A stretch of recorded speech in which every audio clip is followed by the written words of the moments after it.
So, Amar, I said that I would bookmark the front wing on the Mercedes W15 as a topic to come back to. And I need to come back to it now because, as much as I love the idea, I hope that the FIA ban it because I think it goes against and I'm going to air quote it, spirit of the regulations. What do you Go think on of it? then. Go on. Tell us why does it go against the spirit of the regulations? All right. So, as we explained in that video, the pre-2022 cars had a front wing that was designed to create a vortex in the middle of it that would then push the front tire wake outwards, i.e., outwash it.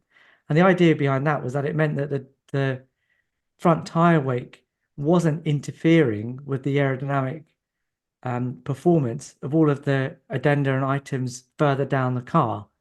That would be terrible. It'd mean that your entire Formula One car wouldn't stick to the ground. So it makes sense to do that. And what Mercedes seem to have done is tried to recreate that again here with the little dip that they have in the center of the front wing. And they've been really clever with the way that they've made it legal by having a thin little cord at the front. Brilliant. I think that's very, very, very clever. But the big problem with the Y250 and outwashing the front tire wake is that it means that the air coming off the back of your car is really turbulent and it then affects the performance of the car following you. And the whole point of this rule set was to try and improve the ability of the following car to follow so that the racing would be better, so that we'd get more overtakes, or at least there'd be more of a chance that we'd get an overtake. So I'm in a slight dilemma here where I really do want Mercedes to innovate. I want all the teams to innovate and think outside the box. Brilliant. I want that because what are we doing if we're not doing a technical exercise here? But I don't want to lose the racing. Like I don't want something that's going to come in and make it harder for cars to follow so that we lose that.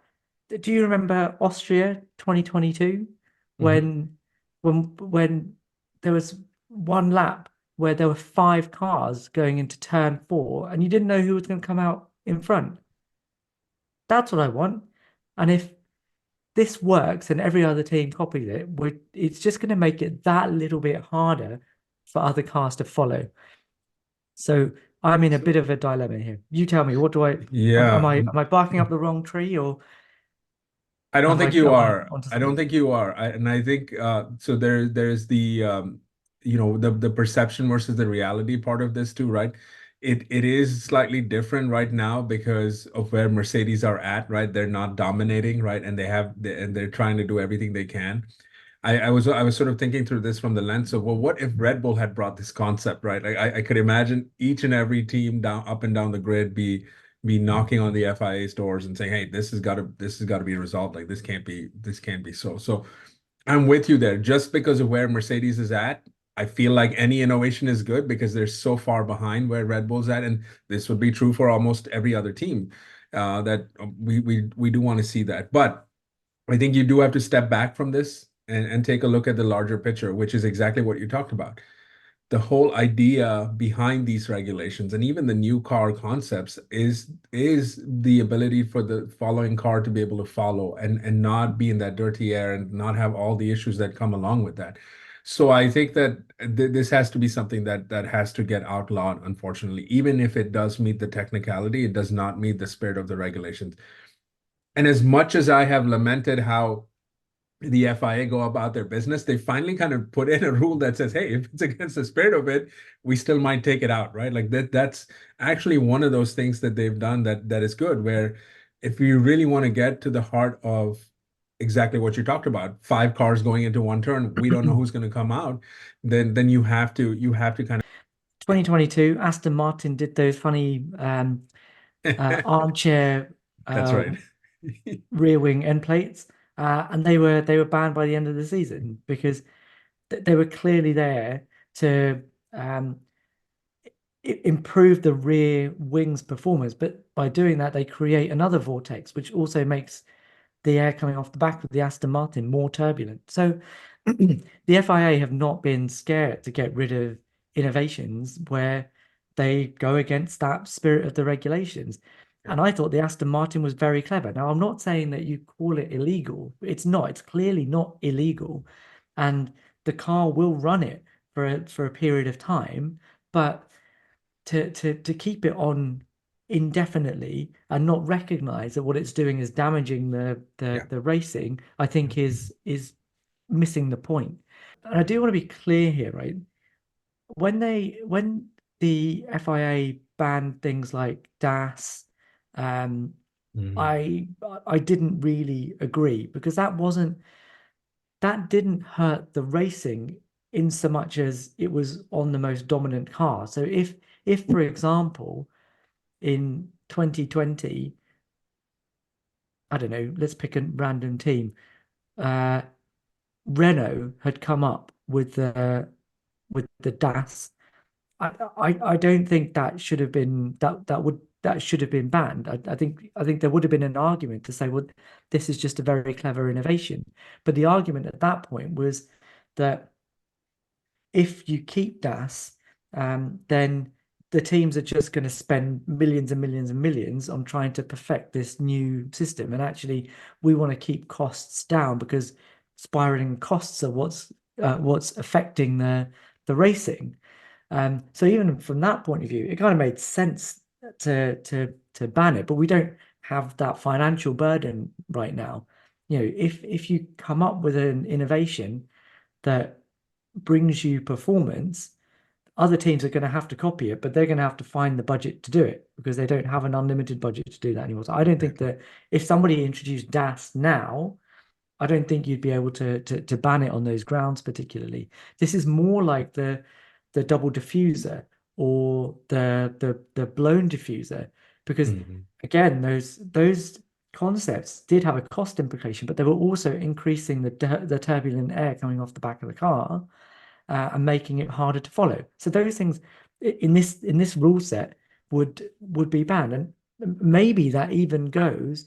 So we talked about the potential of a blown beam wing on the Red Bull. Now, if that is what they're doing, then again, that would go against the spirit of the regulations, in my view, and perhaps that should be banned as well. The only thing that protects Red Bull at the moment is that there's so much unknown about what they're actually doing that it's difficult to prove it. This has been an amazing watch, right? From if we've talked about the technicalities, right? But just think about the sociology of all of this, right? The idea that teams are trying to do whatever they can to get an advantage because that's what sport is all about, right? We see it in every sport, right? Every inch, every little bit of energy, every few seconds, every few milliseconds, whatever it is. And I think it's fascinating that Mercedes have kind of put this out front. I genuinely believe that they showed this in testing to get a conversation like this going, right? And maybe even turn some heads, maybe even get some people thinking about it in sort of the wrong direction. I think it's more of a distraction. I find it hard to believe that they will actually run it.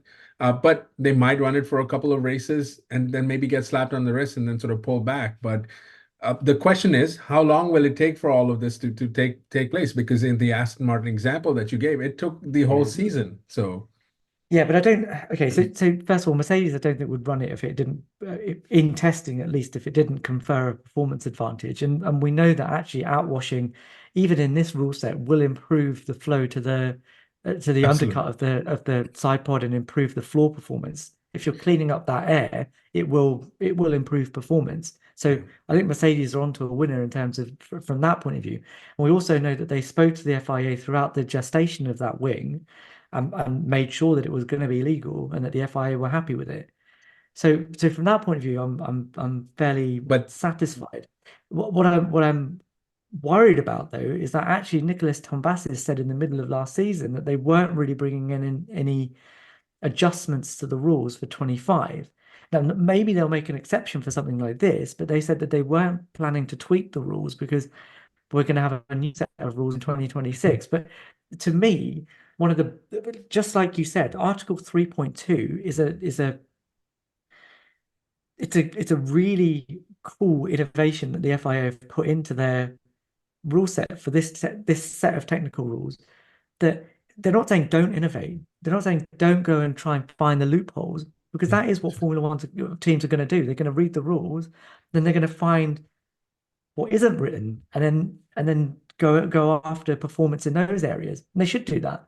But when those loopholes are found, and they're found to impair the racing, that's where I Yeah. that's where I think they Yeah. should step in. Well, And I'm worried that they're not going to. but what you're saying is exactly so, right? So they've met the legal threshold, right? They've not met, or it is still to be determined whether they meet the threshold of the spirit of the regulation. And I think the challenge with that is you're absolutely right that outwashing will help performance, and by extension also degrade the performance of the car behind. We still have to wait for that to manifest itself, right? And it is, I think it's one of those things where you know it's going to happen, but until it actually happens, I don't know that the Yeah. FIA will step in. I don't know that they've shown that tendency to do so, right? I mean, they Um, they did with Aston Martin, right? It but it took the wasn't whole based season on. too, right?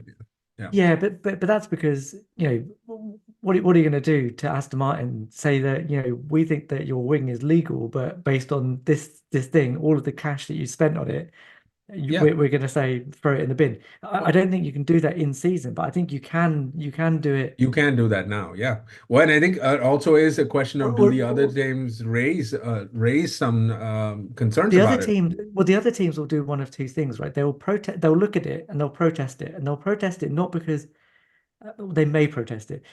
I don't think they will, because it's clearly legal. It's so clearly legal, That's the thing. um, Yeah. right? But that means that they'll just copy it, and then you'll have a whole heap of cars on the grid that are not able to follow because of this front wing, right? Or find it harder to follow because So of this front wing. And the FIA need to recognize that and go, right, we get rid of it. We recognize that that's what's happened, and get rid of it. And I'm gonna just cut off at the pass, or at least address the the counter argument to all of this, which is that, look, just let the teams do what they want to do, right? Because if the rules say you can do this, then let them race. Why get so pernickety about it, uh, and ask the FIA to ban something that a team have been clever about? And I absolutely understand that, right? I'm going to say it again. I do want the teams to innovate, and this front wing is legal, so I want Mercedes to run it. But there's a fundamental discord between the spirit of the regulations, as in why the regulations are what they are from 2022 onwards, and the pursuit of Formula One, what the aim of Formula One is. So you're always going to have this correct. Yep. dichotomy, right? Mhm. So first of all, the same people I see complaining about uh, the FIA mandating the spirit of the regulations and saying that teams should be allowed to innovate are the same people that will turn around and say that the technical rules to try and allow cars to follow better from 2022 onwards have failed.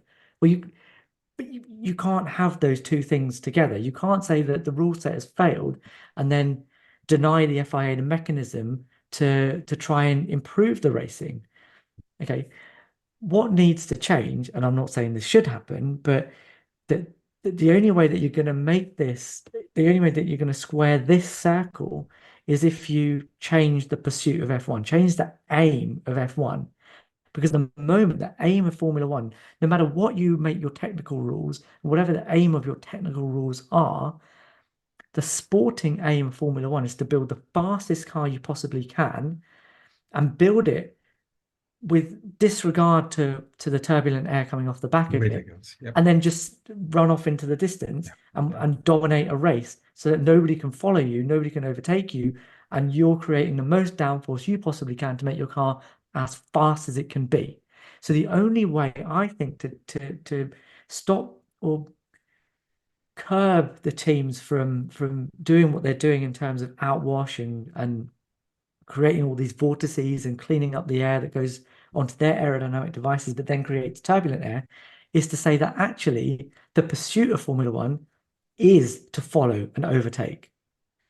Now I know I'm So dangerously, you are now calling for a fundamental change in the philosophy of Formula One. Like now we've yeah, gotten to the next level. So I don't think that's a bad position to have. I think that's a debate for another time, right? Because we could spend hours talking about what this gets at the identity of what the sport is all about. I do think again that this is an interesting experiment, right? Because rules and regulations are made to get as much consistency and get rid of all of the, sort of under the books, those sort of cheeky innovations. And yet, as you said, it's the aim of Formula One teams with all the engineering might, with all the technology, with all the knowledge and know-how to find the slightest bit of advantages in ways that it can be. So this tension is healthy, and I think it's healthy for the sport. Look, you're not going to be able to get rid of every single thing. You cannot legislate yourself out of each and every single innovation because it sort of breaks the spirit of the rules. And oh, by the way, the spirit of the rules is a very subjective thing. It is not an objective thing, right? And I keep coming back to the whole idea of yes, it's an advantage. We know that. How much of an advantage is it? And the sport is really relative, right, in that regard. So I think we have to remember that if you're the rule maker, if you're the policy maker, or you're the police on this, where is where are you on the spectrum of innovation with no regard for anything versus this sort of idea of consistent racing that happens closed wheels, close to each other, cars, you don't know where they're going to come out of, right? And I think there's a danger in going to either extremes, right? So I would want us to be somewhere in the middle, but that then inevitably would result in maybe Mercedes do sneak this through, and by extension, then maybe other teams do it. So yes, I guess the I spirit of mean, these regulations are lost, but Mercedes then will it's still a definitely level set. Yeah, Mercedes will definitely get this through. This is not an illegal front wing. It's been checked by the FIA. They've called it legal. It will race. My contention to this though is what effect it will have on the following car. And even if Mercedes don't make a good fist of it, and actually it doesn't work very well on their car, that's not to say that another team wouldn't look at that and go, well, I've got a better way of doing it and would do it better and would have more of an effect on the following car, right? So it's not even about the relative performance because one team will just do it better than the other. yeah, I think I, I think the issue here is that tension between what the rules are intended to do, i.e., stop that turbulent air coming off the back of the car and make it easier to follow, versus what the teams want to do, which is to just create a really quick car, and whatever comes off the back of the car is what comes off the back of the car. I yeah. don't think I agree. I don't think they're going out their way to make turbulent air, but that's a byproduct of making their car as fast as possible. And the only way to change that is to say that the aim of this is to create a car that follows and overtakes, which means reverse grids, which is going down a rabbit hole Okay. that Yes. No. that we are that we are I not that we do not have time for here, we do but not have I time would for it. Yeah. love to tackle another time, Ammar. So bookmark my bookmark is what I would say. Looking forward to the philosophic debate soon.